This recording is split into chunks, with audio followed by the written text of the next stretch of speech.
नमस्कार, आप देख रहे हैं भोजपुरिया दस्तक। वोट का अधिकार पाना है तो हर चुनाव में आना होगा घर। ये खबर प्रभात खबर में पिछले 2 दिन पहले छपी थी और इस खबर के बाद लोग अब धीरे धीरे जागरूक हो रहे हैं।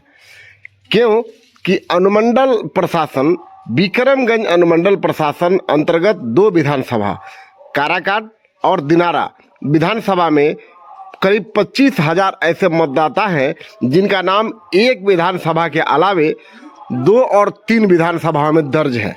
ऐसे लोगों का नाम चिन्हित करके उनके एड्रेस पे एक पत्र भेजा जा रहा है, जिस पत्र के अनुसार अगर आप एक या एक से अधिक विधानसभाओं में मतदाता के रूप से आपका नाम अगर अंकित है तो आप किसी एक विधानसभा का चुनाव करिए, अन्यथा आपका नाम दोनों जगहों से विलोपित कर दिया जाएगा। ऐसा ही पत्र आजकल अनुमंडल कार्यालय में सैकड़ों की संख्या में, हजारों की संख्या में पड़ा हुआ है और उसे धीरे धीरे भेजा जा रहा है।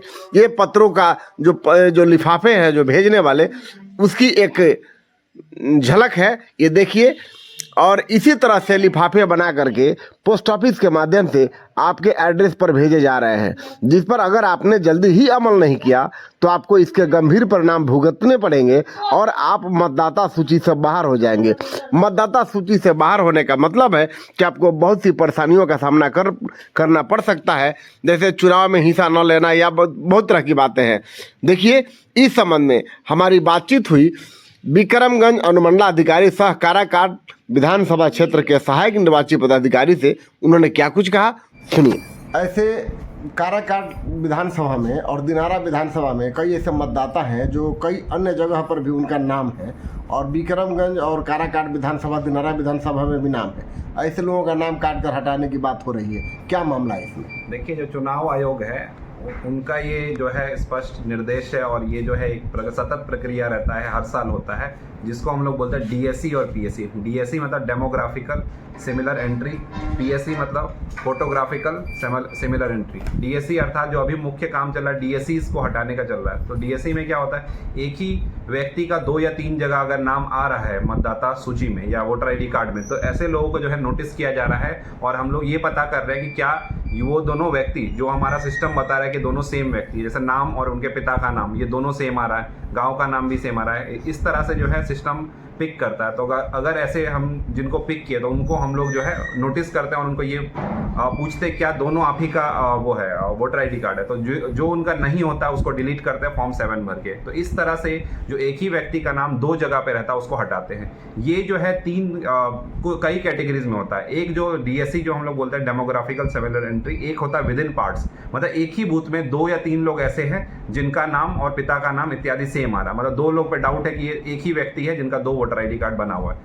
उसके अलावा होता है विद इन पार्ट के अलावा विद इन एसी, मतलब एक विधानसभा के ही अंदर जो है दो लोगों का नाम जो है मतलब एक ही व्यक्ति का नाम 2 जगह आ रहा है, तो उसको विधानसभा विद इन एसी। और तीसरा होता है अक्रॉस एसी, मतलब अलग अलग विधानसभा में उनका नाम मैच कर रहा है। तो पार्ट बाय पार्ट हम लोग पहले विद इन बूथ जो है या विद इन पार्ट उसको हटाते हैं, फिर विद इन विधानसभा हटाते हैं और उसके बाद अक्रॉस विधानसभा। तो ये जो है एक प्रक्रिया है। इससे क्या होता है कि जो डुप्लीकेसी है उसको हटाना है और जो है जेन्युइन नंबर ऑफ वोटर्स ही बचे हमारे मतदाता सूची में। ये तो एक स्पष्ट काम है। इसके अलावा जो बहुत ही महत्वपूर्ण चीज है, जैसे ही हम लोग डीएससी को निष्पादित करते हैं, जो एक ही व्यक्ति का नाम 2-3 जगह है, जब निष्पादित करते हैं तो इससे नंबर ऑफ वोटर्स जो है एक्चुअल वोटर्स सही आते हैं और नंबर ऑफ वोटर्स घटते हैं। तो जो वीटीआर होता है, वोटर टर्नआउट रेशियो, तो वो बढ़ जाता है, क्योंकि जो वीटीआर होता है कितने लोगों ने वोट डाला डिवाइडेड बाई कितने लोगों का नाम मतदाता सूची में, तो मतदाता सूची में लोगों की संख्या घट जाएगी, जो ओरिजिनल है वही रहेगा और इससे जो है हमारा वोटिंग परसेंटेज बढ़ जाएगा। बहुत से लोगों का नाम जो है थोड़ा थोड़ा अंतर करके, जिससे किसी का नाम सिंह है तो अलग जगह पर राय लिख करके, किसी का नाम पांडे है तो कहीं मिश्रा लिख करके, किसी के नाम कुमार है तो कहीं सिंह लिख करके, डबल करके ऐसे भी कई नाम है। इसको लेकर क्या है? देखिए, इसमें कुछ नहीं करना है। जब भी ऐसे व्यक्तियों को नोटिस आया है कि हो सकता है सिस्टम ने ये कैच किया है, अब जो सही है कि नहीं वो इंसान वेरीफाई करेगा, इसीलिए हम लोगों ने नोटिस किया है। अगर उनको लगता है कि नहीं हम पे नोटिस गलत आया, ये जो मेरा वोटर आईडी कार्ड है हम ही वो व्यक्ति है, तो वो जो उनका बीएलओ है उस क्षेत्र का, उनसे संपर्क कर सकता है और बीएलओ जो है अपने लॉगिन से इसको निष्पादित कर देंगे।